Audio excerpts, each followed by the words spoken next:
अस्सलाम वालेकुम। इस वीडियो के अंदर आप लोगों को मैं बताऊंगा कि मेमोरेंडम ऑफ एसोसिएशन और आर्टिकल्स ऑफ एसोसिएशन के बीच में क्या डिफरेंसेस हैं। सबसे पहले तो आप लोगों को ये पता होना चाहिए कि ये दोनों लीगल डॉक्यूमेंट्स हैं।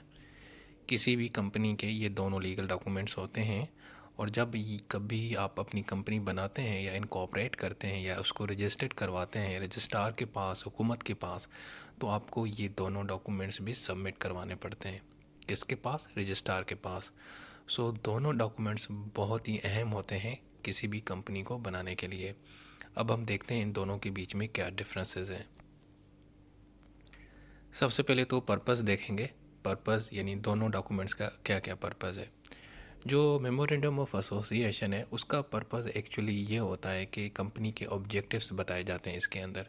कंपनी का मकसद क्या होगा, कंपनी किस काम के लिए बनाई जाएगी और कंपनी क्या क्या काम करेगी, इसकी क्या पावर्स होंगे, क्या इसका स्कोप होगा, और मतलब इसकी फंडामेंटल नेचर क्या होगी।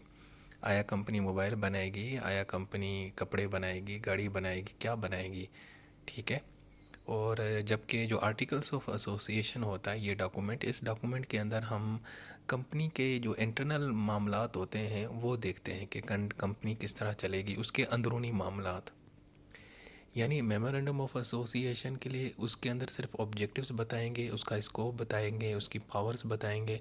लेकिन जो दूसरा डॉक्यूमेंट है आर्टिकल्स ऑफ एसोसिएशन, उसके अंदर हम ये बताएंगे कि ये कंपनी चलेगी कैसे, इसके अंदर कौन से लोग काम करेंगे, क्या क्या काम करेंगे, क्या हायरार्की होगी, क्या उनकी जॉब डिस्क्रिप्शन होगी, मतलब ये सारा कुछ।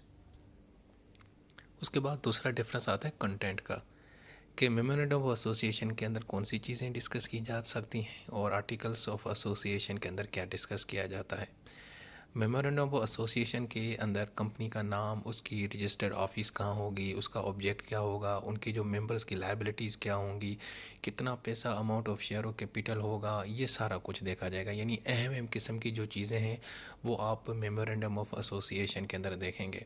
लेकिन आर्टिकल्स ऑफ एसोसिएशन के अंदर आप ये देखेंगे कि ये कंपनी चलेगी किस तरह, इसके डायरेक्टर्स के काम क्या होंगे, इनकी अपॉइंटमेंट, इनको किस तरह रिमूव किया जाएगा, शेयर होल्डर्स के जो मामलात हैं वो किस तरह देखे जाएंगे, उनकी पावर्स क्या होंगे, किस तरह शेयर्स को ट्रांसफ़र किया जाएगा, मीटिंग्स किस तरह हम करेंगे, ये सारा कुछ, रेजोल्यूशन किस तरह हम पास करेंगे, ये सब कुछ आप दूसरे डॉक्यूमेंट्स यानी आर्टिकल्स ऑफ एसोसिएशन के अंदर देखेंगे।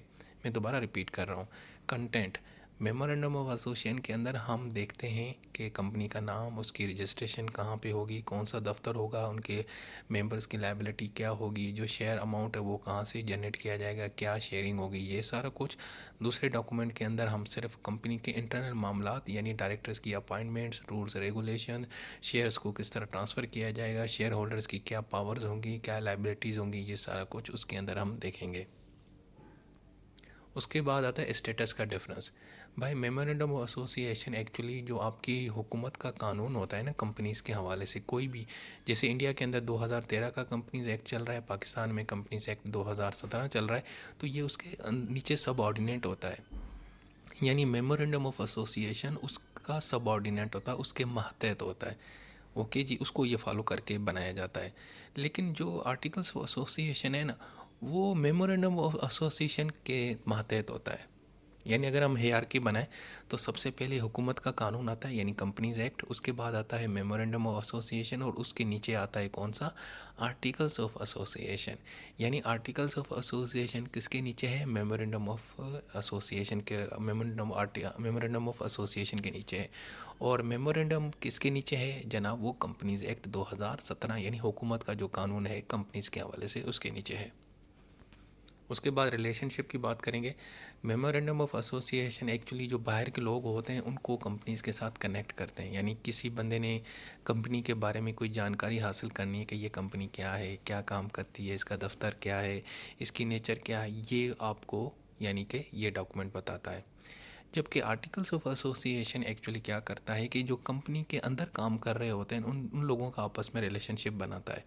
मिसाल तो एक कंपनी के अंदर मैं काम कर रहा हूँ, तो मुझे पता होना चाहिए मेरी कंपनी का डायरेक्टर क्या है, उसकी पावर्स क्या है, मेरा काम क्या है, मेरी जॉब डिस्क्रिप्शन क्या है। यानी ये डॉक्यूमेंट आपको कंपनी के इंटरनल लोगों के बीच में रिश्ता बनाता है, और जो मेमोरेंडम है वो कंपनी का दूसरे लोगों से, आउटसाइडर्स के साथ रिश्ता बनाता है। उसके बाद है रेट्रोस्पेक्टिव। भाई मेमोरेंडम ऑफ एसोसिएशन का कोई भी ना रेट्रोस्पेक्टिव यानी ये नहीं है कि आपने जब अभी बनाया तो ठीक है, लेकिन उसको आप माजी में यानी बाद में आप तब्दील करना चाहते हैं, वो मुश्किल हो जाता है। लेकिन जो आर्टिकल्स ऑफ एसोसिएशन है उसको हम बाद में भी तब्दील कर सकते हैं। और अगर मैंने अभी तब्दील किया है लेकिन कंपनी मेरी 1 महीना पहले बनाई है, तो उसका जो इम्पैक्ट है वो उसी दिन से शुरू होगा जिस दिन कंपनी बनाई।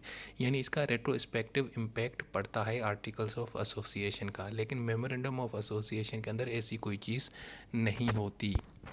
उसके बाद है अल्ट्रेशन। भाई मेमोरेंडम ऑफ एसोसिएशन को भी आप तब्दील कर सकते हैं, लेकिन उसके लिए आपको पहले स्पेशल रेजोल्यूशन पास करवाना पड़ेगा एनुअल जनरल मीटिंग के अंदर।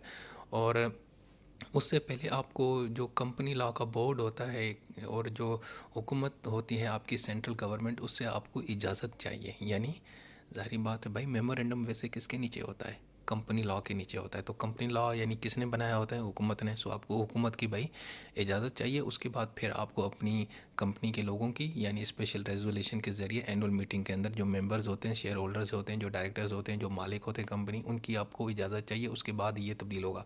लेकिन अल्ट्रेशन के लिए आपको हुकूमत की कोई ज़रूरत नहीं है। आप खुद ही कंपनी के अंदर बैठ के स्पेशल रेजोल्यूशन के अंदर एनुअल जनरल मीटिंग में बैठ के इसको तब्दील कर सकते हैं। बाइंडिंग।